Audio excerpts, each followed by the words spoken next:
Welcome dear rockets. आइए देखते हैं मॉन्स्टर सीरीज का पार्ट 49 जो कि सीरीज का दोस्तों आखिरी पार्ट है। पिछले पार्ट्स के लिंक्स डिस्क्रिप्शन में है, उनको जाकर देखिए और बताइए आपको सीरीज कैसी लगी। चलिए इसी पार्ट का तो आप और हम बड़ी बेसब्री से इंतजार कर रहे थे, लेकिन एक बात तो सच है कि सीरीज ने हमें रोज से एंटरटेन किया नए नए ट्विस्ट के साथ। और रोज सीरीज के वीडियोस को देखने के लिए आपने जो अपने शेड्यूल में से वक्त निकाला होगा ना, तो अब आप दुविधा में पड़ गए होंगे कि कल से हम उस टाइम पे क्या करेंगे।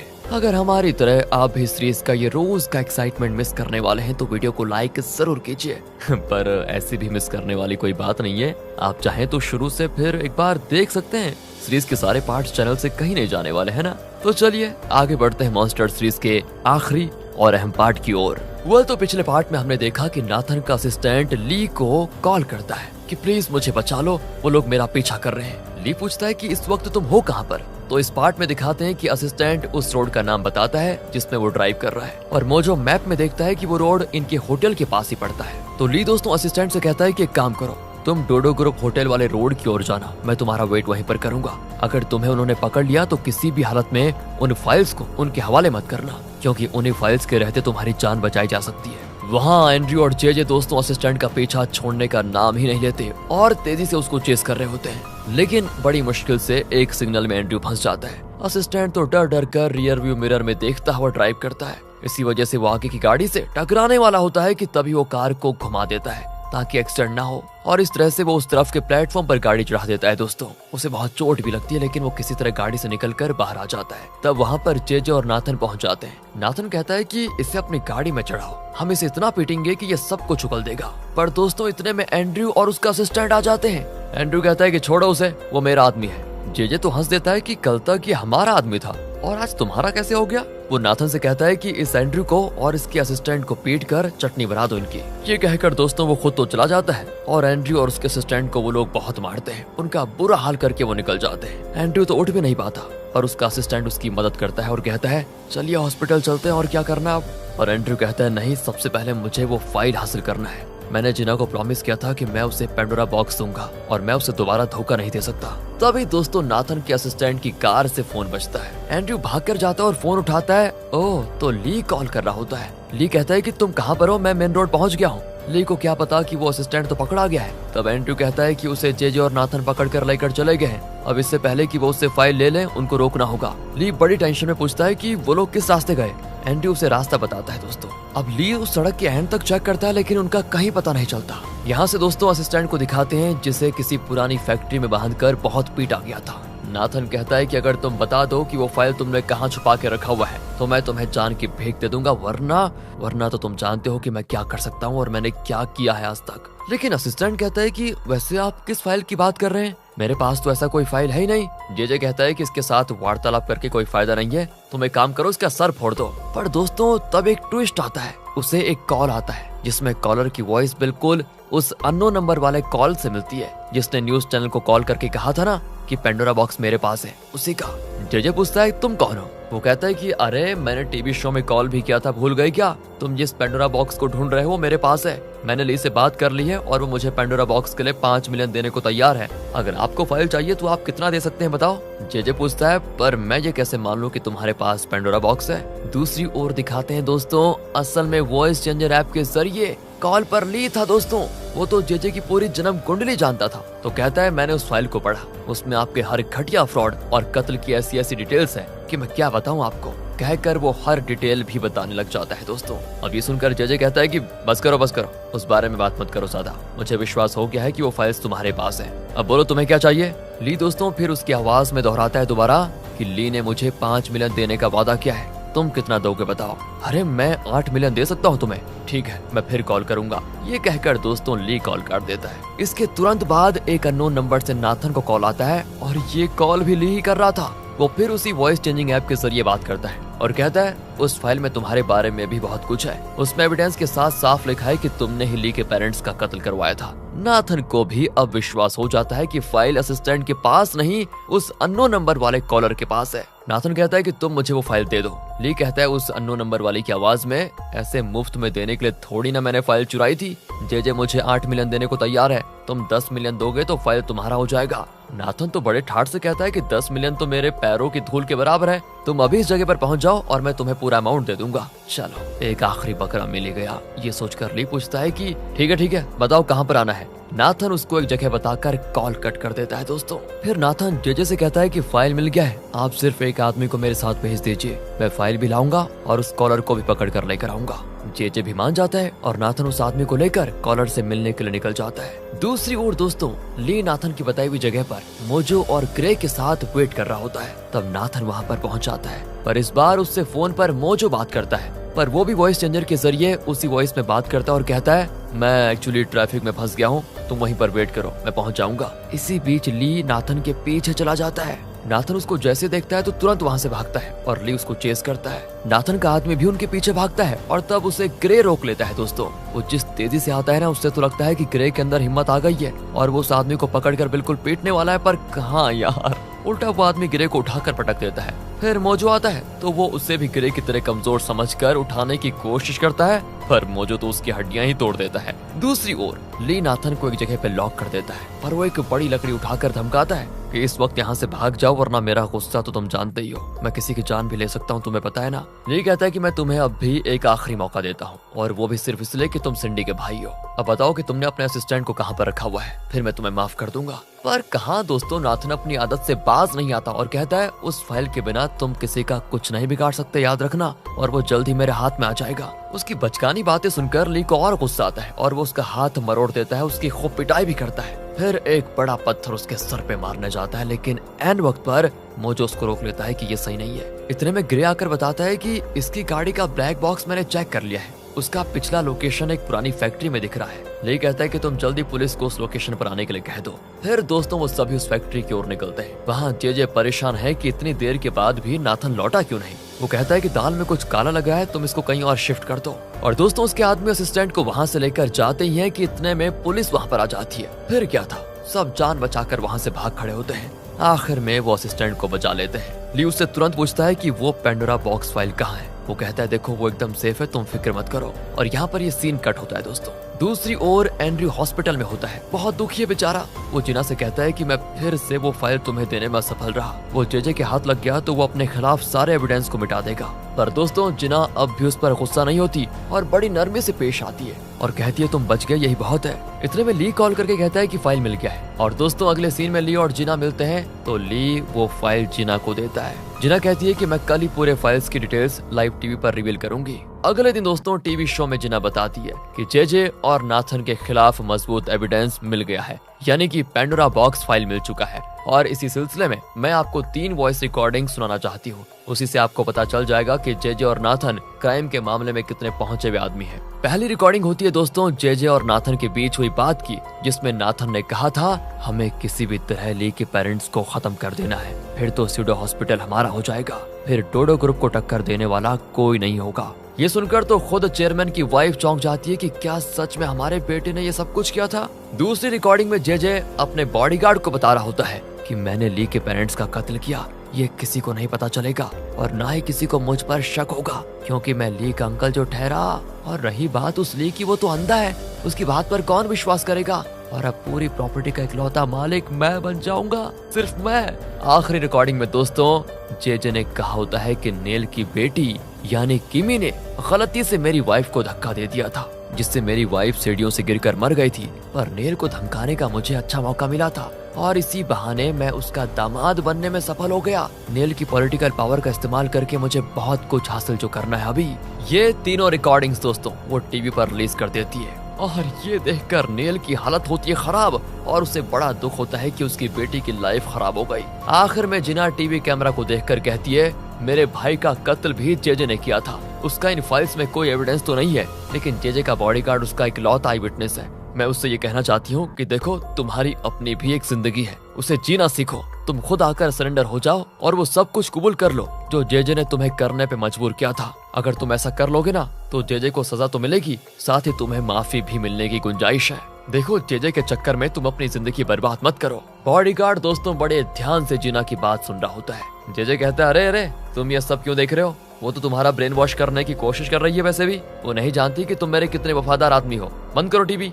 लेकिन बॉडीगार्ड उसका ठीक से कोई जवाब नहीं देता और कहता है कि इस घर के ओनर को भी अब तक सब कुछ पता चल गया होगा, इसलिए हमें जल्दी से घर खाली करना चाहिए। इससे पता चलता है कि जेजे अब पूरी तरह फंस चुका है और पुलिस दोस्तों उसको ढूंढ रही होती है। दूसरी ओर ली और उसकी टीम डोडो ग्रुप को टेक ओवर करने के लिए मीटिंग करते हैं।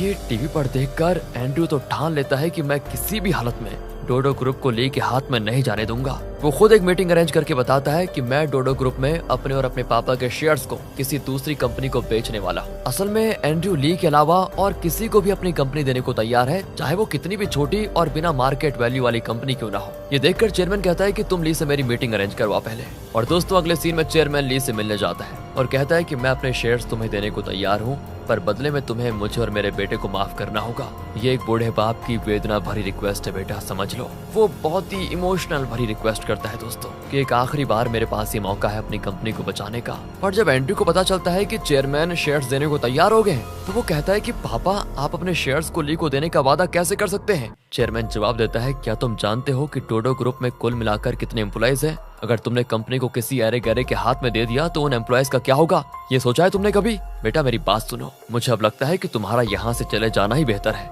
एंड्रयू तो चौंक कर पूछता है, तो क्या आपने भी मेरा साथ छोड़ने का फैसला कर लिया है?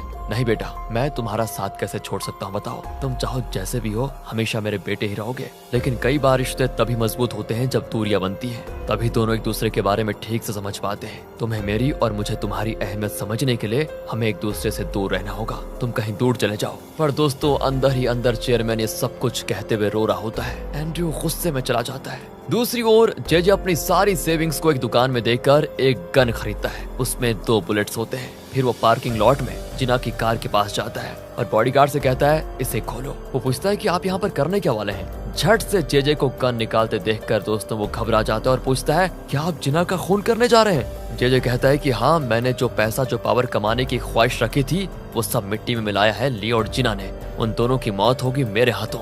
अब दोस्तों इस बार मतलब पहली बार बॉडीगार्ड को गुस्सा आ जाता है और पूछता है कि अगर आपके ली से दुश्मनी है तो सबसे पहले आपको ली का खात्मा करना चाहिए ना। जिना को क्यों मारना चाहते हैं आप? इस तरह वो जरा जिना को सपोर्ट करता है। जेजे कहता है कि बेकार की बात मत करो, मैं जिना को मारकर उसकी बॉडी को जंकयार्ड में डिस्पोज करने वाला हूँ, और हाँ तुम ही उसकी बॉडी को डिस्पोज करोगे, समझे? ये कहकर वो जिना की कार में बैठ जाता है। बॉडीगार्ड भी वहाँ से चला जाता है दोस्तों। और यहाँ इस बात से बेखबर जिना कुछ देर के बाद आती है और कार में बैठती है। अचानक पीछे से जेजे उस पर गन तान कर धमकाता है कि तुम्हें क्या लगा मैं तुम्हें इतनी आसानी से जिंदा छोड़ दूंगा हैं? तभी दोस्तों जिना को एक अननोन नंबर से कॉल आता है और वो चुपके से उसे अटेंड करने की कोशिश करती है कि जेजे गन से उसको मारकर बेहोशी कर देता है। असल में अननोन नंबर से कॉल करने वाला कोई और नहीं, बॉडीगार्ड था दोस्तों, जो जिना को बचाना चाहता था, लेकिन बदकिस्मती से जिना कॉल नहीं उठा पाई थी। दूसरी ओर एंड्रयू एक ब्रिज के एज पर खड़ा होता है। ओह, लगता है ये खुदकुशी करने वाला है। उसका दिल बहुत भारी होता है और उसके दुख की सीमा नहीं होती। पर आखिर में वो अपनी और जिना की एंगेजमेंट वाली फोटो देखकर खुश हो लेता है दोस्तों। पर वो उसे पानी में डाल देता है और आखिरी बार अपने पापा से बात करने के लिए चेयरमैन को कॉल करता है। वो कहता है कि पापा मैं आपसे कुछ कहना चाहता हूँ। जब मैं यूएस से आया तो मेरे दिल में आपके लिए नफरत ही नफरत थी। मैं आपसे बदला लेना चाहता था, लेकिन जब आपके करीब आने लगा तो जानते मुझे क्या लगा? मुझे लगा कि शायद बचपन से मुझे आप ही के पास रहना चाहिए था। आप मुझे बहुत अच्छे लगने लग गए। मैं आपको बहुत मिस करूंगा। ये कहकर वो फुट फुट कर रोता है। उसकी बात को चेयरमैन पूरी तरह समझ जाता है और पूछता है, बेटा तुम हो कहाँ पर अभी? आई एम सॉरी पापा। सिर्फ इतना कहकर वो कॉल काट देता है और बहुत रोता है। फिर वो जिना को कॉल करने की कोशिश करता है, लेकिन वो कॉल नहीं कर पाता। तब एक अननोन नंबर से कॉल आता है जो कि बॉडीगार्ड कर रहा था। वो बता देता है कि जेजे जिना को किडनैप करके लेकर चला गया और जंकयार्ड में उसे डिस्पोज करने वाला है, उसका कत्ल करने वाला है। प्लीज कैसे भी करके उसको बचा लो। फिर दोस्तों वो ली को भी कॉल करके यही बात बताता है। दूसरी ओर दिखाते हैं जंकयार्ड में जेजे जिना को मार कर गिरा देता और कहता है, तुम्हारी मौत होने वाली है, लेकिन इसका जिम्मेदार मैं नहीं हूँ। इसका कारण सिर्फ और सिर्फ वो ली है, इसलिए तुम मुझे गलत मत समझना। ये कहकर वो शूट करने वाला होता है कि एन वक्त पर एंड्रयू भाग कर आता है और उस पर सीधे झपट पड़ता है। इस बार तो वो जेजे के ऊपर बैठ जाता और चिल्लाता है कि जिना तुम यहाँ पर मत रुको, जल्दी भाग जाओ यहाँ से। जिना दोस्तों वहाँ से दूर जाती है और तब एंड्रयू जेजे का गला दबाकर उसको जान से मारने की कोशिश कर रहा होता है। पर इसी बीच जेजे पास पड़े अपने गन को उठाकर झट से एंड्रयू के पेट में शूट कर देता है। आवाज को सुनकर जिना चौंक कर मुड़ती है, पर एंड्रयू तब भी यही कहता है कि यहाँ मत रुको जिना, तुम प्लीज अभी के भी यहाँ से भाग जाओ। इतने में जेजे एंड्रयू को गिराकर जिना पर गन तान देता है। अब इससे पहले कि वो जिना को शूट करता, एंड्रयू उसका हाथ पकड़कर अपनी ओर खींचता है। ओहो, और दूसरा बुलेट भी दोस्तों एंड्रयू को लग जाता है। गन में सिर्फ 2 बुलेट्स थे, तो जेजे अब जिना को शूट नहीं कर सकता। एंड्रयू खून से लथपथ हालात में जमीन पर पड़ा होता है। इतने में पुलिस कार की आवाज को सुनकर जेजे वहाँ से तुरंत भागता है। जिना भी तुरंत एंड्रयू के पास भागती है और कहती है, तुम्हें कुछ नहीं होगा, मैं तुम्हें जरूर बचाऊंगी। पर एंड्रयू उसके आंसू पोंछकर कहता है, मैंने किसी तरह तुम्हें बचा लिया, ये क्या कम है? मैंने तुमसे बहुत ज्यादा प्यार किया है जिना, क्या तुम मुझे माफ नहीं करोगी?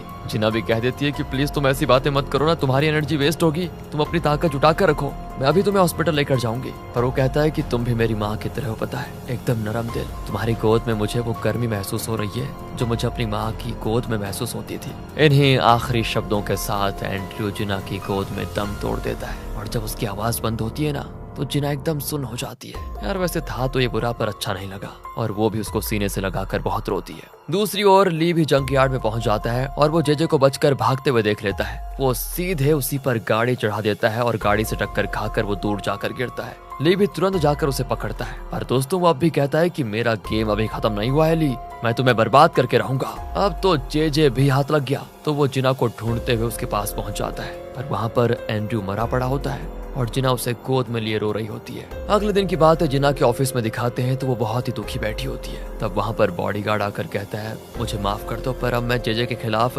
गवाही देने के लिए बिल्कुल तैयार हूँ। तुम्हारे भाई का कत्ल जेजे नहीं किया था, उसका इकलौता चश्मदीद गवाह मैं ही हूँ, और मैं ये कभी भी कहने को तैयार हूँ जब तुम कहोगी। जिना के दोस्तों आंसू निकल आते हैं, वो बहुत ही इमोशनल होती है, क्योंकि इसी के लिए तो वो इतना स्ट्रगल कर रही थी कि उसके भाई को न्याय मिले। आज उसका स्ट्रगल भी खत्म हुआ। दूसरी ओर किमी प्रेस को बता देती है कि अनजाने में मुझसे जेजे की पहली वाइफ की मौत हुई, इसके लिए मैं सबसे माफी मांगती हूँ, और मैं अपने पिता की पार्टी से नहीं, पॉलिटिक्स से पूरी तरह हट रही हूँ। दूसरी ओर ली प्रेसिडेंट से मिलने आता है, यानी नेल से। नेल पूछता है कि बेटा, अचानक तुम्हारा कॉल आया तो मुझे एहसास हो गया कि जरूर कोई इंपॉर्टेंट बात होगी। ली कहता है कि मैं जेजे के सिलसिले में बात करना चाहता था, उसके खिलाफ बहुत ही स्ट्रॉन्ग एविडेंस पब्लिक में आ चुका है, उससे अब फांसी की सजा मिलनी चाहिए, और ये काम सिर्फ आप ही करवा सकते हैं, आपको पता है, सिर्फ यही मेरी आपसे पहली और लास्ट रिक्वेस्ट है। और दोस्तों क्योंकि ली ने नेल की इतनी मदद की तो वो ना नहीं कह पाता और तुरंत मान जाता है। अगले दिन जेजे को जेल लेकर जाते हैं, पर तभी वहाँ पर ली आता है। देखिए यार इसको, तब भी ये जेजे यही कहता है कि तुम्हें क्या लगता है कि मुझे जेल भिजवा दोगे तो तुम चैन से रह पाओगे? मैं फिर से कानून के किसी न किसी छेद से बाहर निकल आऊंगा, तब देखना तुम बहुत पछताओगे। ली कहता है कि क्या सोच रहे हो तुम, इस बार तुम बाहर नहीं आ पाओगे, तुम्हें फांसी होगी, फांसी। ये सुनकर जेजे की थोड़ी हालत खराब हो जाती है, वो डगमगा जाता है, लेकिन कहता है तुम पागल तो नहीं हो गए, 30 साल से कोरिया में किसी को फांसी की सजा नहीं हुई। पर ली कहता है कि जिस दिन तुम्हें नॉनवेज सौंप दिया जाएगा ना, उस दिन तुम्हें फांसी होगी, याद रखना। फिर जेजे को बस में जेल ले जाते हैं दोस्तों। अगले सीन में ली की टीम ड्रिंक करके सेलिब्रेट कर रही होती है। ली मोजो से पूछता है कि आपकी सबसे बड़ी आशा क्या है, बताओ। वो कहता है कि अरे आशा का क्या है, हर किसी को कोई ना कोई आशा होती है भाई। बहुत ही कम उम्र से मैं डोडो ग्रुप के लिए काम कर रहा था, और मेरी सिर्फ यही ख्वाहिश थी कि आखिर तक मैं डोडो ग्रुप के लिए काम करूं। ली कहता है तो ठीक है, लीजिए आपकी ख्वाहिश पूरी कर देता हूँ, आज से डोडो ग्रुप आपका, आप भी उसके चेयरमैन होंगे। मोजो चौंकर पूछता है ये तुम क्या कह रहे हो, सिंडी तो यहीं बैठी है ना, डोडो ग्रुप तो उसको मिलना चाहिए। पर सिंडी कहती है कि मिस्टर मोजो, नहीं चाहिए मुझे डोडो ग्रुप, वैसे भी मुझे ये बिजनेस की बातें बड़ी बेहुदा लगती है, मैं तो अपना फैशन डिजाइनिंग का कोई काम करके गुजारा कर लूंगी और चैन से रहूंगी। फिर ली पैनी से कहता है कि कल से हमारे ऑर्गेनाइजेशन की हेड तुम होगी, मैं ये ऑर्गेनाइजेशन छोड़ रहा हूँ। वैसे भी पैनी भी चौंक जाती है कि इतनी बड़ी ऑर्गेनाइजेशन तुम मुझे सौंप कर खुद क्या करोगे। तब ली अपना ग्लास उठाने जाता है कि अचानक दोस्तों उसे कुछ नहीं दिखता और वो गलती से ग्लास को नीचे गिरा देता है। लगता है ली की ब्लाइंडनेस अब बहुत दूर नहीं है, जल्द ही वो पूरी तरह ब्लाइंड हो जाएगा। वो घबराकर पूछता है कि जिना की फ्लाइट कब है, मैं उसको देखना चाहता हूँ। असल में दोस्तों जिना अपने भाई की मौत के लिए उसको न्याय दिला चुकी है और अब वो जर्मनी जा रही है, इसलिए ली उसे देखने जाता है और दूर से उसको देखने लगता है। जिना भी जॉन और अपनी फ्रेंड से विदा लेती है और बहुत इमोशनल होती है उस समय। ली बेचारा भी समझ गया था कि वो किसी भी वक्त ब्लाइंड हो जाएगा, इसलिए वो चाहता है कि ब्लाइंड होने से पहले वो सिर्फ जिना को बस एक बार देख ले अच्छे से। पर जिना को फील होता है कि कोई पीछे से उसको देख रहा है। वो मुड़ती है तो वहाँ पर ली खड़ा होता है। बस दोस्तों जिना को देखते देखते ली की आंखों की रोशनी पूरी तरह नष्ट हो जाती है और जिना का रूप भी उसकी आंखों में समा जाता है। इसके बाद उसके लिए ये पूरी दुनिया अंधेरे से बढ़ जाती है। यहाँ से 2 साल के बाद एक बड़े से घर को दिखाते हैं। शायद ये घर आपको याद होगा, ये ली का वही पुराना आलीशान घर है जहाँ वो पहले रहा करता था जब वो ब्लाइंड था। और आज वो फिर ब्लाइंड है, उसी घर में रह रहा है। देखो, अपने दोस्तों को बाकी सारे काम सौंप कर वो इस घर में पहले की तरह जीने लगा है। तभी टीवी न्यूज में बताते हैं कि नाथन, जिसने जेजे के जरिए ली के पेरेंट्स का कत्ल करवाया था, उसे जेल की सजा दी गई थी और आज 2 साल के बाद किसी स्पेशल डे के तहत उसे रिलीज किया गया है। न्यूज में ये भी बातें होती हैं कि सिंडी ने 2 साल अफ्रीका में ट्रैवल किया और वहाँ के कई बच्चों को अडॉप्ट करके उनकी अच्छी एजुकेशन का इंतजाम किया, जिसकी वजह से उसे स्विस इंटरनेशनल वॉलंटियर का अवार्ड दिया गया है। ये सुनकर बड़ा खुश होता है कि बहुत अच्छा काम कर रही है। तब ग्रे आकर बताता है कि आज जेजे का इस दुनिया में आखिरी दिन है, पता है। दूसरी ओर दोस्तों जेजे को दिखाते हैं जिसे जेल में खाना दिया जाता है। वो जल्दी से उसे खाने जाता है तो रियलाइज करता है आज उसे नॉन-वेज सूप दिया गया है और उसे ली की बात याद आती है कि जिस दिन तुम्हें नॉन-वेज सूप दिया जाएगा वही तुम्हारा आखिरी दिन होगा। बस दोस्तों, ये सोचकर जेजे की हालत अब बहुत खराब होती है। तब गार्ड्स आकर बताते हैं कि तुम्हें बुलाया है, चलो। जेजे कांपते हुए कहते हैं नहीं नहीं, मैं नहीं आऊंगा, मुझे जीना है। पर वो छोड़ने थोड़ी ना वाले थे यार, उसे खींचकर फांसी के तख्ते पर लेकर जाते हैं। वो चिल्लाता है कि नहीं, मैं नहीं मरूंगा, मुझे जीना है। कहते कहते वो फेंट गिली कर देता है। मौत का डर दोस्तों जकड़ चुका था उसको, लेकिन अब कुछ नहीं हो सकता क्योंकि ये सारी चीजें तो कर्म करते वक्त सोचनी चाहिए, क्योंकि उसने कर्म ही ऐसे किए थे। और फिर वो उसके मुंह पे काला बैग पहनाते हैं, उसको फांसी पर चढ़ा देते हैं। रस्सी कुछ देर हिलती है लेकिन फिर एकदम शांत, यानी जेजे की कहानी खत्म।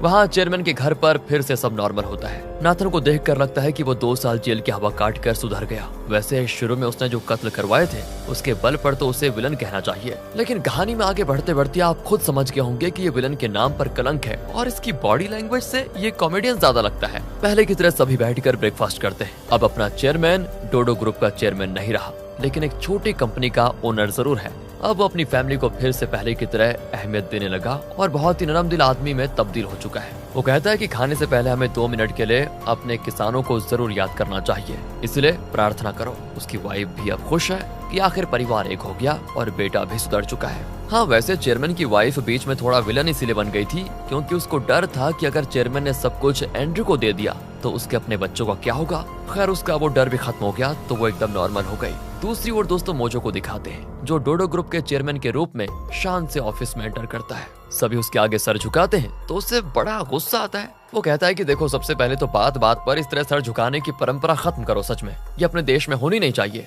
वरना देश की रीढ़ की हड्डी कमजोर पड़ जाएगी यार। तब जॉन आता है जो मोजो को बताता है कि जिना कोरिया लौट आई है। सबसे पहले तो दोस्तों वो एंड्रू के मेमोरियल को देखने जाती है। उसको बड़ा दुख होता है क्योंकि वो जानती थी कि ली की तरह एंड्रू ने भी उससे सच्चा प्यार किया था। वहाँ पर मोजो को देखकर वो चौंक जाती है कि आपको कैसे पता चला कि मैं यहाँ पर आई हूँ। वो कहता है कि वो बात इतनी इम्पोर्टेंट नहीं है वैसे, पर मैं तुम्हें ये बताने के लिए आया हूँ कि 2 साल पहले जब ली ने तुम्हें आखिरी बार देखा था उसके बाद से ली की आंखों की रोशनी पूरी तरह से चली गई है। हमने बड़ी कोशिश की कि उसके सर से बुलेट को निकाल दिया जाए, तब शायद उसकी आंखें फिर से ठीक हो सकती है, लेकिन बदकिस्मती तो यह है कि सर्जरी में ली के बचने के चांसेस बहुत कम है। पर अगर बुलेट नहीं निकाला गया तो बहुत ही जल्द उसका आखिरी आ जाएगा। ये सुनकर जिना चौंक जाती है कि कहीं ली को भी कुछ ना हो जाए। मोजो कहता है कि मेरी राय है कि आखिरी दिनों में तुम उसके साथ रहो। इन 2 सालों में हर दिन हर पल वो तुम्हें याद करता रहा। वैसे वो अपने दिल की बातें किसी को बताता तो नहीं, लेकिन मैं उसे पूरी तरह समझ सकता हूँ, इसलिए मैं जानता हूँ कि वो तुम्हारे साथ रहना चाहता है, लेकिन तुम्हें तकलीफ नहीं देना चाहता।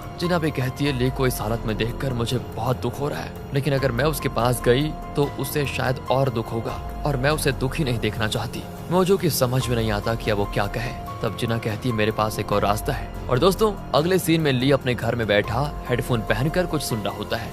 जब वो हेडफोन निकालता है ना तो उसे कुछ आवाजें आती है। पहले जब वो ब्लाइंड था तो उसके कान बहुत तेज थे, शायद आपको याद होगा अच्छे से। अब वो क्षमता उसमें फिर से आ गई है और वो दूर से धीमी सी आवाज को सुन लेता है। इसी बीच बाहर दिखाते हैं कि जिना मोजो के साथ आई है। उसको देखकर ग्रे बहुत खुश होता है कि अच्छा हुआ तुम आ गई। ली भी चौंक कर सुनने लगता है कि वहाँ क्या बात हो रही होगी। ग्रे कहता है कि ली को इतनी आसानी से हम धोखा नहीं दे सकते। जिना कहती है कि प्लीज मेरे पास एक आइडिया है, और फिर वो सभी ली से मिलने जाते हैं। दोस्तों ली चुपचाप खेल रहा होता है जैसे कि वो कुछ जानता ही नहीं।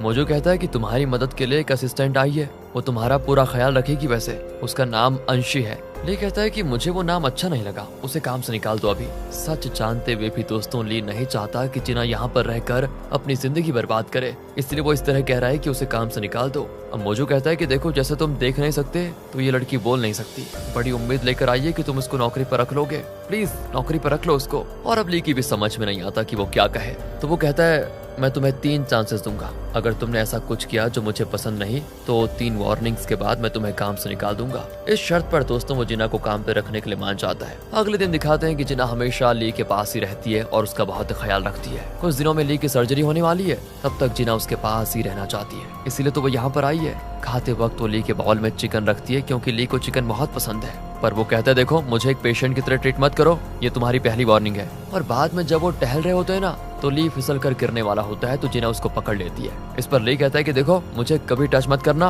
और ये तुम्हारी दूसरी वार्निंग है। जिना एकदम चुप रहती है क्योंकि उसे लगता है कि ली ने उसे पहचाना ही नहीं। अगले दिन दोस्तों ली को शर्ट पहनाते हुए वो उसके करीब जाकर उसे अच्छी तरह निहारती है, जिस तरह पहले वो उसके करीब जाकर उसको शर्ट पहनाती थी बिल्कुल उसी तरह। और इस पर ली कहता है कि मेरे इतने करीब मत आया करो, ये तुम्हारी तीसरी वार्निंग है और अब मैं तुम्हें नौकरी से भी निकालता हूँ। तब मोजो आकर कहता है कि तुम्हारे ऑपरेशन का वक्त हो रहा है, चलो कहकर वो उसको हॉस्पिटल लेकर आते हैं। जिना बहुत परेशान होती है कि पता नहीं क्या होगा। बाहर चलते चलते ली मन ही मन सोचने लगता है कि मुझे माफ कर दो जिना, तुम मेरे साथ रहोगी तो तुम्हें बहुत तकलीफ होगी क्योंकि सर्जरी के बाद मुझे कुछ भी हो सकता है और मैं तुम्हें दुखी नहीं देख सकता। इसीलिए दोस्तों वो ऐसे कड़वे शब्द बोल रहा था, प्लीज मुझे माफ कर दो जिना। पर जिना उसको छोड़कर जाने वाली थी नहीं, वो हॉस्पिटल भी आती है और अब ऑपरेशन थिएटर में जाने का वक्त हो चुका है। मोजो और ग्रे दूर चले जाते हैं। जिना ली के पास खड़ी बहुत इमोशनल होकर रोती है। तब ली भी कहता है कि तुम्हें क्या लगा इतनी जल्दी मैं तुम्हें भूल जाऊंगा और तुम्हें पहचानूंगा नहीं, कहकर वो जिना का हाथ पकड़ता है। वो भी बहुत इमोशनल होती है और कहती है तुम ठीक हो जाओगे, मैं यहीं पर तुम्हारे लौटने का इंतजार करूंगी। ली भी प्रॉमिस करता है कि हाँ मैं जरूर लौट कर आऊंगा और इसी तसल्ली के साथ जिना बाहर जाकर वेट करती है। ऑपरेशन थिएटर में सर्जरी का इंतजार करते हुए ली को सारी पुरानी बातें फिर से याद आती हैं। जब पहली बार ली ने जिना के बालों को सहलाया था, फिर जब वो दोबारा मिले, ली की आंखें ठीक हो चुकी थी तब, पर डोडो ग्रुप में काम करते हुए उनके बीच फिर प्यार हुआ और उन्होंने कई हसीन पल बिताए साथ में। फिर दोनों ने किस किया। ये सारी चीजें ली को याद आ जाती है। उसे ये भी लगता है कि जैसे कि सर्जरी सफल हो चुकी है और वो फिर देख सकता है। वो दूर से जिना को भी देख रहा है। इन ख्यालों में खोकर दोस्तों वो स्माइल करता है, लेकिन असल में वो अभी भी ऑपरेशन थिएटर में लेटा हुआ है। बाहर जिना उसके सर्जरी के खत्म होने का इंतजार कर रही है। ओहो, और इसी के साथ इस सीरीज का होता है दोस्तों दी एंड। तो अब आप बताइए यार आपकी क्या फील है इस सीरीज को लेकर। जरूर इसे हम सब मिस करने वाले हैं यार। सच में हमने एक्सपेक्ट भी नहीं किया था कि इतनी लंबी सीरीज को हम शुरुआत से लेकर उसे जोश के साथ पूरा कर पाएंगे, और ये पॉसिबल हुआ सिर्फ और सिर्फ आपके सपोर्ट की वजह से।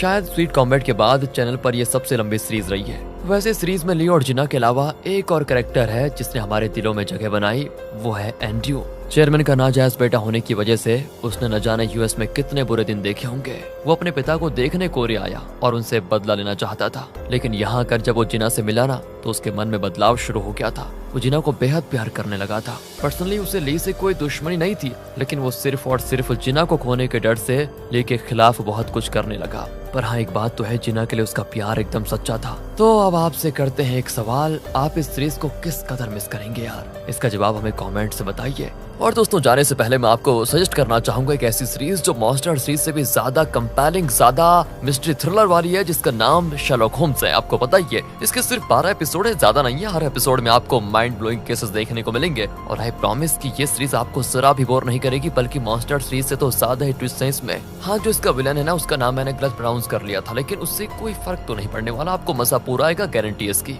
ऐसी कोई और अच्छी और एंगेजिंग सीरीज हम आपके लिए लाने की कोशिश जरूर करेंगे, ये वादा रहा दोस्तों आपसे। और इस सीरीज की वीडियोस को लाइक और ज्यादा से ज्यादा शेयर करें और आप हमें इसी तरह अपना पूरा सपोर्ट दीजिए। इसी आशा के साथ हम फिलहाल लेते हैं विदा, फिर मिलते हैं आपसे अगली वीडियो में। तब तक के लिए गुड बाय, ध्यान रखिएगा अपना, and thanks to all rockers.